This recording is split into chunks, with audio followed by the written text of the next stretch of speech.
Hi everyone! Welcome back to English Without Limit.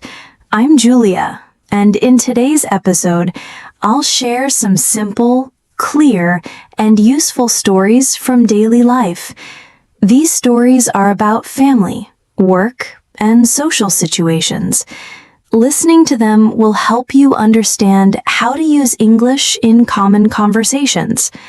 Listen carefully, repeat after me if you want, and try to imagine the scenes in your mind. Let's start with a story from my family life. Last weekend, my husband Daniel and I visited my parents. We had lunch together at their home. My mother prepared a delicious meal, and we all sat down to talk. My father asked about my work and how things were going at the office. I told him this week was busy because we had a new project to finish. Daniel also shared about his week and how he managed a big meeting with his team. After lunch, we went for a short walk in the garden. The sun was shining and the fresh air felt wonderful. Spending time with family always makes me feel calm and happy. Now, let's move to a work conversation. At my office, I have a colleague named Sarah. She is very kind and always helps me when I have questions. One day, we had to prepare a presentation for our manager, Mr. Smith. We divided the tasks. Sarah worked on the slides, and I prepared the main points to explain. We stayed a little longer that day to make sure everything was ready. The next morning, we presented our work to Mr. Smith. He was happy and said it was clear and professional. After the meeting, Sarah and I felt proud because our teamwork made the project successful. These simple conversations happen often at work. They are a great way to practice English at a B1, B2 level. Next, let's talk about a social situation. Last Friday evening, my friend Emma invited Daniel and me to her home for tea. We sat in the living room and talked about our plans for the weekend. Emma told us about a small picnic she was planning with her children at the park. Daniel shared that we were going to visit my parents. We laughed about some funny moments from the past, like the time we tried to make a big cake and forgot to add sugar. It was a very sweet and relaxing evening. Before we left, Emma said, "Next time we should all cook something together." Friendly talks like this are very useful for learning English because they are natural and simple. When you listen to these stories, notice that the sentences are not too long. They are clear and easy to follow. You can use similar sentences when talking with your family, at work, or with friends. Try to remember useful phrases like, "How are things going at the office?" "We stayed a bit longer to finish our work."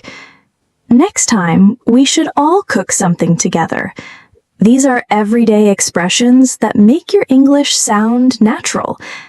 Now, another family story. One evening, after a busy day at work, I came home feeling tired. Daniel was reading a book in the living room. The children were doing their homework. I went to the kitchen and started preparing dinner. While I cooked, Daniel helped set the table. We talked about our day.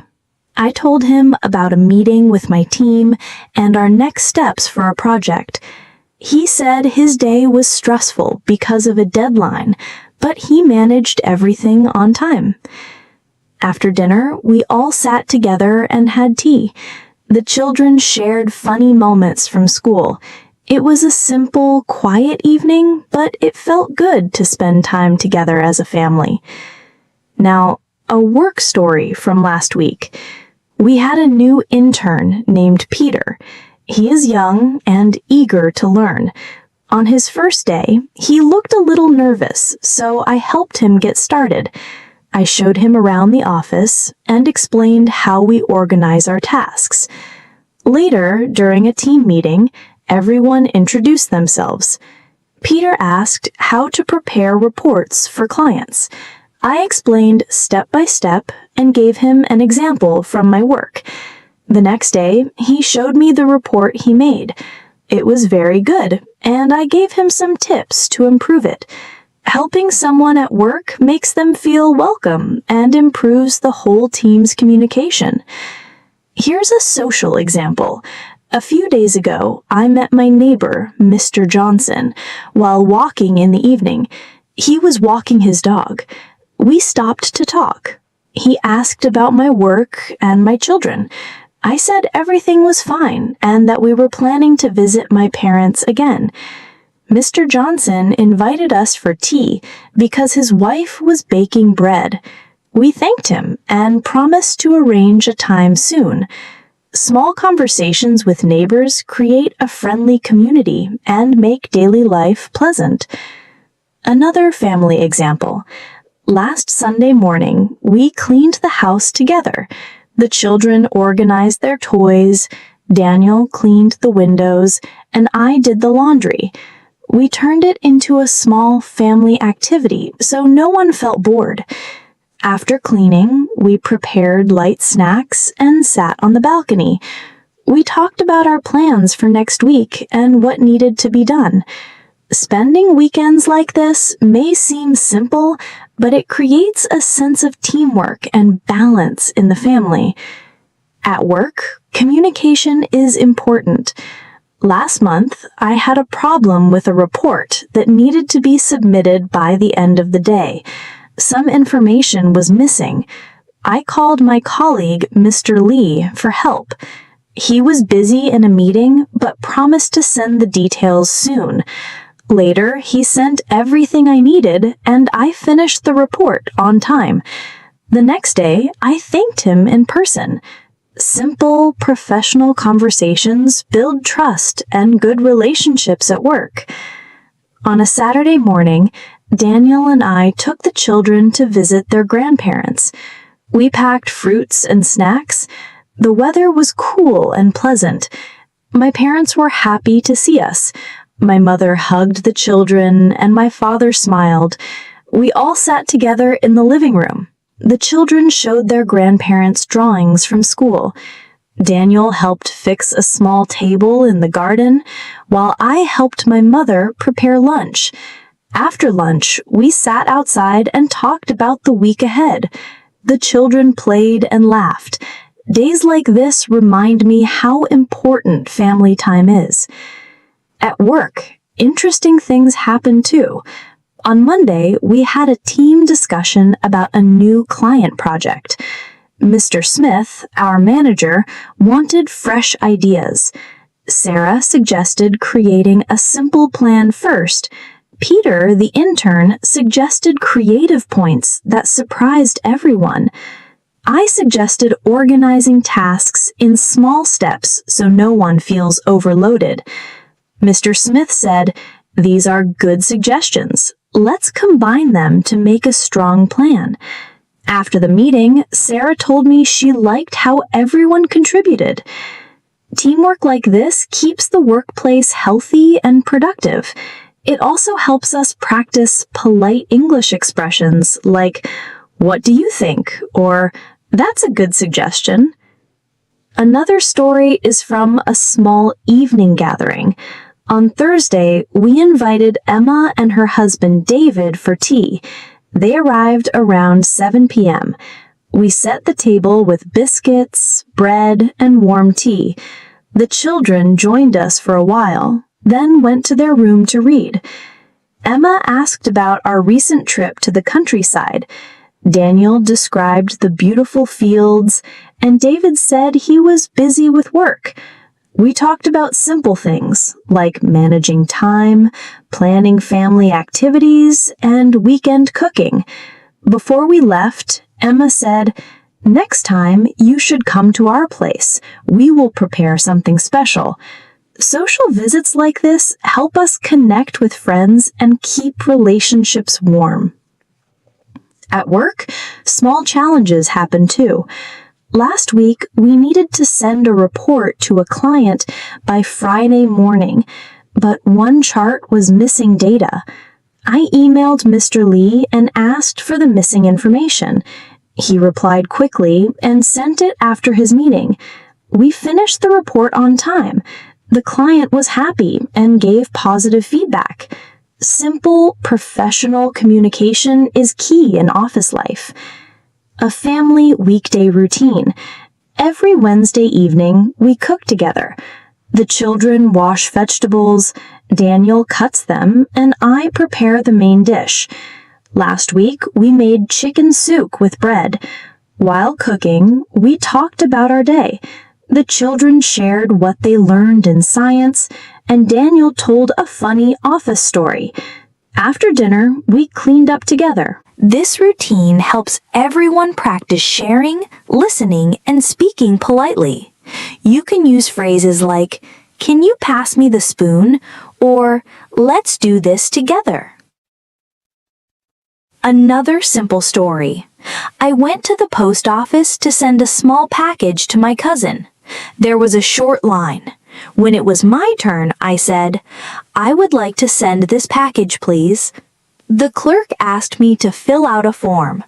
I did it carefully. She weighed the package and told me the cost. After paying, she said, "It will arrive in 3 days." Simple English phrases like, "Could you help me with this?" or "How long will it take?" are useful in everyday life. Last weekend, Daniel and I went shopping. We needed new curtains and kitchen tools. At the store, a sales assistant named Anna asked if we needed help. I said, "Yes, we are looking for curtains." She showed us options, and Daniel chose a soft beige color. We also found wooden spoons and a cutting board. At the counter, the cashier asked if we wanted a bag. We said yes and thanked her. Shopping trips are a great way to practice phrases like, "How much is this?" or "Can I pay by card?" Finally, a work training session. Mr. Carter, an experienced trainer, taught us about communication skills. He explained how to write clear emails, start a meeting politely, and give feedback without being rude. Each of us shared an example from our experience. I shared how a message I sent without a greeting sounded too direct. After that, I learned to start with, "Good morning, I hope you are doing well." Mr. Carter said small changes like this make a big difference. At the end, we all thanked him for his time. One Sunday evening, our family visited a park near our home. The weather was calm and the air was fresh. We took a ball and some snacks. The children played while Daniel and I sat on a bench. An elderly man nearby started a conversation. He asked if we often visit the park. We said we come when we have free time. He shared a story about bringing his children to the park years ago. It was a nice, simple chat. Before leaving, we wished him a good evening. Encounters like this make daily life friendly and warm. Last Friday morning, Daniel had an early meeting at his office. I prepared breakfast for the children and made sure they were ready for school. After they left, I cleaned the kitchen and arranged the living room. Around mid-morning, I received a message from Sarah, my colleague. She asked if I could join a short online meeting to discuss the upcoming workplace event. I agreed, and we connected through a video call. Sarah explained the plan, and I suggested a few small changes to make it easier for everyone. She liked the ideas and said she would share them with Mr. Smith. After the call, I prepared a list of materials we would need for the event. Quick, polite conversations like this help keep work organized and show respect for others' time. Later that day, I went to the supermarket. The store was not too crowded, which made shopping easy. I picked fresh vegetables, bread, milk, and some fruits. While looking at the apples, a lady asked, "Excuse me, do you know which ones are sweeter?" I smiled and said, "I usually choose the red ones because they are softer and sweet." She thanked me and we had a short chat about cooking with apples. At the counter, I greeted the cashier and paid by card. Before leaving, I said, "Thank you, have a good day." She smiled back. Small interactions like this make daily tasks pleasant and are great chances to practice polite English. On Saturday afternoon, our neighbor Mrs. Brown knocked on the door. She asked if we could help carry a heavy box from her car. Daniel went with her, and together they brought the box inside. She offered us tea as a thank you, and we sat in her kitchen for a few minutes. She told us her son was coming to visit next week and that she was preparing a surprise. We wished her good luck and said we were happy to help. Acts of kindness like this keep neighborhood relationships strong. The following Monday, I had a meeting with Mr. Lee about the monthly report. He showed me new data to include. We discussed how to present it clearly for our clients. I suggested adding a small chart at the beginning, and he agreed. After the meeting, I updated the document and sent it for review. He replied within an hour. "This looks much better now. Thank you for your quick work." Polite exchanges like this make professional communication smooth and effective. One evening, the children asked if we could play a simple game after dinner. Daniel and I agreed. We cleared the table and brought out a board game. We divided into 2 teams, Daniel with our son and me with my daughter. We played for about an hour, laughing and talking while moving the pieces. Even though my team lost, it was fun because everyone was involved. At the end, the children thanked us and we reminded them to prepare their school bags for the next day. Family games help create happy memories. On Thursday afternoon, my Aunt Maria called. She asked if we could visit during the weekend. She had prepared homemade bread and wanted to share it with us. I checked our schedule and said Sunday would be perfect. When we visited, she served a warm meal. We talked about her garden and listened to her stories from when she was younger. Daniel helped her fix a loose chair, and the children picked flowers from her backyard. Visits like this remind us how important it is to stay connected with extended family. At work, I sometimes train new employees. Last month, a young woman named Julia joined our team. She was eager to learn but unsure how to start. I showed her how we organize files, write emails, and prepare reports. After several short training sessions over the week, Julia became much more confident. She thanked me for my help, and I told her teamwork is always important. It felt good to see her grow comfortable in her new role. One evening, we decided to prepare a simple dinner outdoors. The weather was calm with a light breeze. Daniel grilled vegetables while I prepared rice and salad. The children set the table, and we all ate under the open sky. After dinner, we talked about our dreams. Our son said he wanted to ride his bicycle faster. Our daughter said she wanted to read more books. Daniel and I shared advice about setting small goals step by step. Moments like this give us time to listen and encourage each other. During a recent office lunch, Sarah and I talked about managing time better. I said I like to make a list of 3 main tasks each day. She said she does the hardest task first and then focuses on smaller tasks. We agreed that a short break in the afternoon helps keep the mind fresh. Conversations like this are friendly and useful for practicing everyday English. Another social moment happened at a small community gathering last month.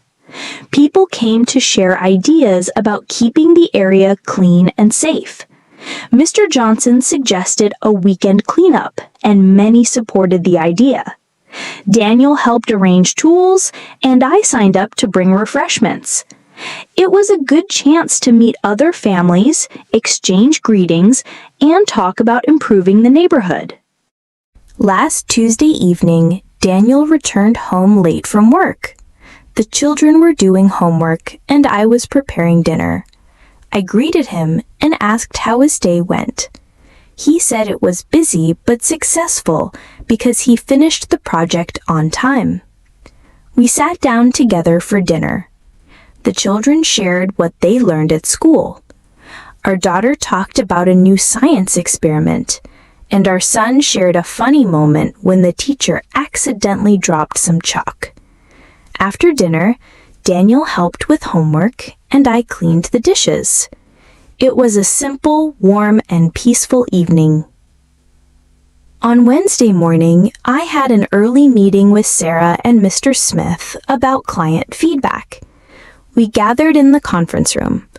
Mr. Smith asked for ideas to improve the next presentation. Sarah suggested adding more examples to make the information clear.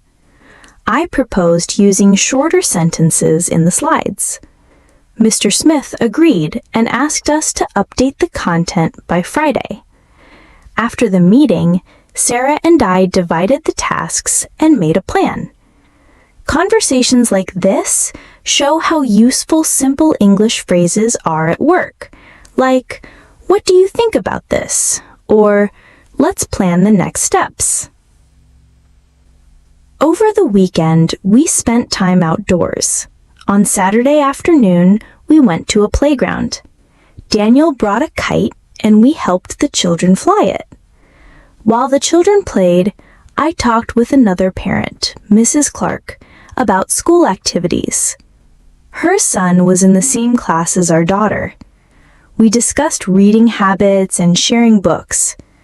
Before leaving, we agreed to meet again next week. Short conversations like this help build friendly connections. At work, I prepared a document for an upcoming presentation. Peter, the intern, offered to help. I explained what was needed, and he arranged the numbers into a clear table. When we finished, I thanked him. The next day, Mr. Lee reviewed the document and said it looked professional. Simple teamwork like this makes daily office life smoother and teaches useful expressions like, "Could you help me with this?" or "Thank you for your effort." On a Sunday morning, we visited the farmer's market. It was lively with fresh fruits, vegetables, and handmade bread. We bought tomatoes, spinach, and honey. The seller asked, "Would you like to try our homemade jam?" I said, "Yes, please." He gave us a small spoon, and it was delicious. Daniel bought one jar for breakfast. We greeted the seller and wished him a good day. Polite words make interactions pleasant. Later, my cousin Laura called. She needed advice about her new job. She was nervous because she had to lead a small team for the first time. I told her to listen to her team's ideas first and then share her own. I suggested phrases like, "Let's plan this step together," or "What do you think about this idea?" She thanked me and said she felt more confident. Supporting family like this strengthens trust. On a rainy Thursday evening, we made warm soup together. The children helped in the kitchen. While cooking, we talked about their school trip. After dinner, we played a short card game. Everyone laughed when Daniel accidentally dropped the cards. It was a cozy evening that made us feel close as a family. On Monday afternoon, I called a supplier about a missing item in a delivery. I said, "Good afternoon, this is Natasha from the marketing team. We received the package, but one item is missing. Could you please check?" The supplier apologized and promised to send the item the next day. I thanked them and confirmed the address. Clear and polite language solved the problem quickly. During a recent weekend, our family joined a small charity event. The event collected clothes for families in need. Daniel helped carry boxes, I arranged the clothes, and the children folded shirts. The organizer thanked us and said our help would make a difference. Participating in such activities gives many chances to practice polite phrases like, "How can we help?" or "Thank you for organizing this." One evening, my friend Emma asked me to help bake bread. Daniel stayed with the children, and I went to her house. We mixed, kneaded, and baked 2 loaves. While waiting, we talked about work and home tips. The bread turned out soft and delicious. I brought 1 loaf home for the children. Visits like this make friendships stronger. On a quiet Sunday, we organized our photo albums. Daniel brought a box of old pictures, and the children looked at them on the carpet. We saw photos from vacations, birthdays, and daily life. Our daughter laughed at a picture of her messy hair, and our son pointed at a photo of Daniel fixing the fence. We labeled the pictures and talked about how important it is to keep memories. A few days later, I helped Julia with her presentation. She was nervous because it was her first time speaking to the whole department. We practiced short phrases and introductions. On the day, she greeted the team and spoke clearly. Her manager said, "Well done, Julia. That was a strong presentation." She thanked me later for the practice. Small support can make a big difference in confidence. On a Saturday evening, our neighbors invited us for tea. We brought cookies. Their living room was warm and welcoming. We talked about family traditions. Mrs. Evans shared stories from her childhood, and Daniel told a funny memory from university. The children played quietly, thanked them, and promised to invite them next time. Simple gatherings create strong neighborhood friendships. At work, we had a team-building exercise organized by Mr. Smith. We were divided into small groups and had to build a tower using paper, tape, and string. At first, it seemed easy, but we realized it needed planning. I worked with Peter and Sarah. Peter suggested a wide base, and Sarah balanced the top. We combined ideas and built one of the tallest towers. When time was up, our group won. Everyone clapped and cheered. Activities like this show how teamwork, communication, and encouragement bring people together. During a Friday lunch break, I joined some colleagues at a small cafe near the office. We ordered sandwiches and coffee. While eating, Sarah shared a story about her dog learning a new trick. Peter asked me about my children's favorite games. We laughed and exchanged everyday stories. Even short conversations like this help build trust at work and make the atmosphere friendlier. On Sunday afternoon, Daniel decided to fix the small bookshelf in the living room. The children were curious and wanted to help. He showed them how to use a screwdriver safely and let them hand him the tools. I stayed nearby, watching and giving small tips. When the shelf was finished, we placed our books neatly on it. The children proudly said, "We helped too." Simple home projects like this become lessons in teamwork and responsibility. Another memory comes from a family picnic by the lake. We packed sandwiches, fruit, and juice. We spread a blanket on the grass. The children played with a ball while Daniel and I enjoyed the calm view of the water. Later, we walked along the path, collecting small stones and leaves. On our way back, we stopped for ice cream. The day ended with happy faces and sweet memories. One rainy Wednesday morning, I had to attend an online meeting from home. The children were curious and quietly peeked from the doorway. I explained that during meetings, it's important to stay quiet so everyone can listen. Daniel kept them busy with drawing while I joined the call. My team discussed the next project timeline, and we agreed to finish our tasks by the end of the month. After the meeting, I thanked Daniel and the children for their patience.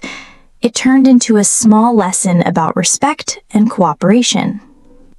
On another evening, Julia invited me for a walk around the neighborhood. The air was fresh after a light rain. We talked about our goals for the year and habits we wanted to improve. Julia said she wanted to read more books in English, and I suggested starting with short stories. I shared that I wanted to spend more time exercising, even simple stretches at home. By the end of the walk, we both felt refreshed and motivated. Conversations like this remind us how friendship supports growth. On Friday evening, Daniel shared some exciting news. His company was planning a small event where employees could bring their families. The children were thrilled to visit his workplace. We discussed what we would bring and how the children could meet his colleagues. The dinner was full of laughter and planning. Simple moments like this show how families support each other and celebrate together. One Sunday morning, I called my parents to check on them. They were happy to hear from us and asked about the children. My father told us about the garden he was taking care of, and my mother asked for new pictures of the kids. We promised to visit soon. After the call, the children drew small pictures to send to their grandparents. Keeping in touch, even with a short call, keeps family bonds strong. Later that week, we attended a school event where parents and children worked on art projects together. Our daughter painted a bright picture of a tree, and our son built a small house out of cardboard. Daniel and I helped with the details. At the end, all families displayed their projects and the teachers thanked everyone. It was a joyful event that practiced teamwork and connected us with other parents. On a quiet Saturday evening, Daniel suggested we watch a movie together. We made popcorn, turned off the lights, and chose a family film. The children laughed at the funny scenes, and we all enjoyed the cozy atmosphere. After the movie, we talked about our favorite characters and moments. Simple activities like this bring joy and help us relax after a busy week. Finally, one special memory comes from a warm summer evening in the garden. The sky was filled with stars and the air was peaceful. The children lay on a blanket, pointing at shapes in the sky. Daniel told a story about camping under the stars when he was young. I listened, smiling. We didn't need anything special. Just being together was enough. Moments like this are meaningful and create lasting memories. Ahmed replied, "That sounds productive. Sharing ideas makes work easier. Even a small suggestion from a team member can change the whole process." As they walked past a bookstore, Ahmed stopped. He said, "Look at those books. I used to read a lot, but now my time is packed with work and family." I smiled. "I understand, but even reading 10 minutes before bed can help. I do that most nights, and it makes me feel calm." Ahmed said, "Good idea. Maybe I'll start again with short stories." A few steps ahead, they saw an old man carrying heavy bags. I quickly offered, "Let us help you, sir." The man thanked us. These are just fruits and vegetables, but they became heavy. Ahmed took a bag. "No problem. Where do you live?" After helping him, he smiled. Kindness like this makes the world better. Thank you, young people. I told Ahmed, moments like this remind us that helping others doesn't take much effort, but it means a lot. Ahmed agreed. Yes, even a small gesture can make someone's day easier. It teaches our children how to be good community members. They reached a park where families sat on benches. Children rode bicycles and parents chatted. I said, I like how parks bring people together. Even if you don't know everyone, the atmosphere feels friendly. Ahmed nodded. I come here with my children on weekends. We play, walk, and sometimes share a snack. Simple moments create strong memories. I checked my watch. I need to catch my bus soon. It was nice to see you, Ahmed. He smiled. Same here. Have a safe trip home. They waved goodbye. I got on the bus, found a seat by the window, and watched the city lights glow. On the bus, I overheard two women. One said, I always struggle to balance work and home chores. Sometimes I feel tired before the day even starts. The other replied, I try to make a small plan every morning. Even if I don't finish everything, at least I have direction. I thought, that is good advice. Planning makes a big difference. When I reached home, my mother greeted me.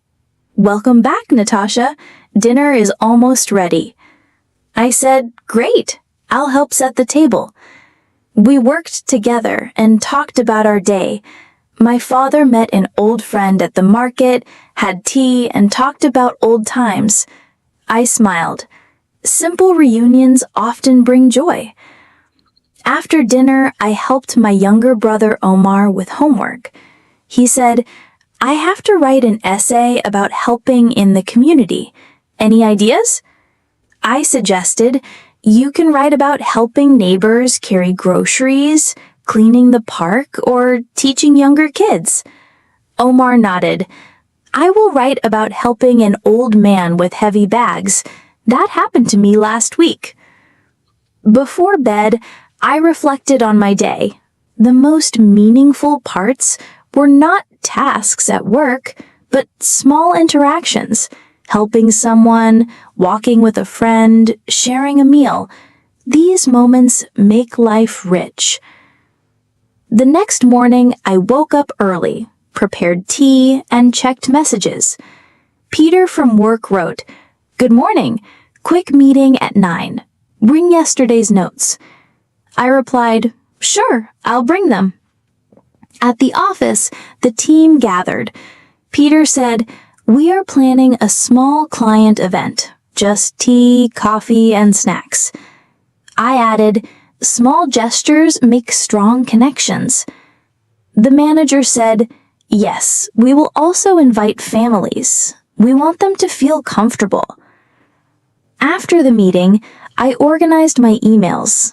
One message was from an old friend, Maria. She wrote, Hi, Natasha. I am moving to your city next month. I'd love to meet and catch up. I replied, Wonderful news. Let me know when you arrive. We can have tea together. During lunch, I went to a cafe with colleagues Lisa and Ahmed. Lisa said, My parents are visiting this weekend. I'm excited. Ahmed added, Spending time with parents is special. My children love their grandparents' stories. I said, one of the best ways to stay happy is to keep connected with family. Even short calls or visits matter. Lisa nodded. Time together is the real gift. After lunch, I returned to work, but I kept thinking about Maria's message. I remembered school days and dreams shared under a tree. Soon we would meet again. As the sun set, I stopped at a fruit shop and bought fresh oranges. Mr. Khalid greeted me warmly. I gave the oranges to my mother. She smiled. That is thoughtful. Thank you. Later, I wrote 3 things I was grateful for: helping someone, meeting a friend, and a peaceful family dinner. Writing notes helps me stay positive. Before sleeping, I placed a book by my bed. I read a few pages about a young teacher building trust in a new town. Simple actions can build strong connections. While standing near the entrance, Natasha saw her colleague Bilal talking on the phone. After his call, he asked, "Natasha, do you know any good place to buy fresh vegetables on the way home?" She replied, "Yes, there is a market near Central Park. I go there often. The prices are fair and the vegetables are fresh." Bilal thanked her. "That is helpful. I want to cook something nice for my wife and kids tonight." As the day ended, Natasha finished her tasks and sent her final emails. She picked up her umbrella, just as her father had advised, because light rain had started falling. On the bus, she watched raindrops on the window and thought about her evening. She planned to read a few pages of her book and spend time with her younger brother. When she arrived home, her mother was preparing tea. "You are just in time," she said. Natasha helped her set the cups on the table. Her brother Omar joined them with a plate of biscuits. "How was your day, Natasha?" he asked. "It was busy, but good. I met Samir for lunch and we talked about family and work. How was your school?" Omar said, "It was fine. We had a lesson about helping others. Our teacher said that even small acts can make a big difference." Natasha smiled. "That is true.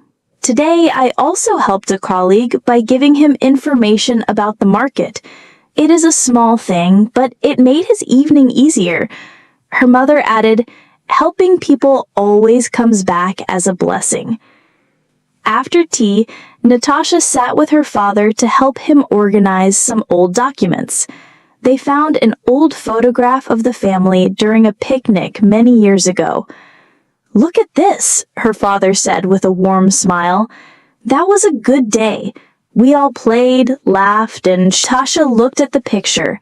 Yes, I remember. I was so young then. We should plan another family outing soon." Later in the evening, Natasha called her cousin Ela. "Hi, Ela. How are you?" she asked. "I am good, Natasha. We are thinking of visiting you next month. My husband also wants to see your parents." Ela replied, "That would be wonderful. Let me know the dates so we can arrange something nice." Before going to bed, Natasha took her notebook and wrote down her plan for the next day. Finish the project report, call Maria about her arrival, help her mother with grocery shopping, spend 10 minutes reading English stories before sleep. The next morning, she woke up early. The rain had stopped. She prepared a simple breakfast of bread, cheese, and tea. About plans for the weekend. "I think we should visit your aunt this Saturday," he said. "That is a good idea. It has been a while since we met her," Natasha replied. Saw children walking to school. It reminded her of her own school days.